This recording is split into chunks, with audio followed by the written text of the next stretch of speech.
Štai pažiūrėkit, kokius lauktuvės iš Rygos, iš Latvijos, ko prekiauja.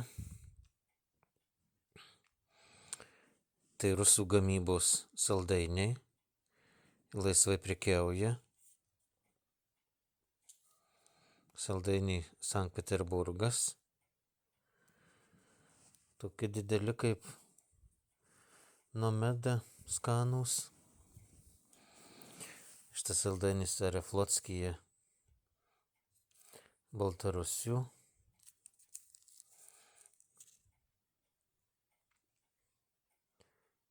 Made in Belarus.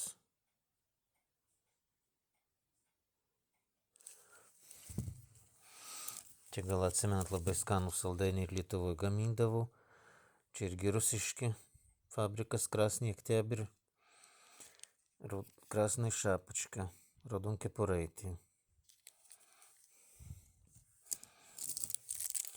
Ir štai šokoladiniai saldainiai.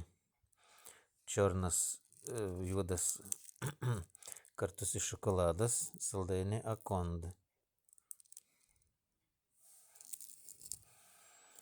Ir štai va, pas mus draudžia, o Latvija laisvai prekiauja. Ir kas norit saldainių tokių, važiuokit į Rygą apsipirkti į Latviją.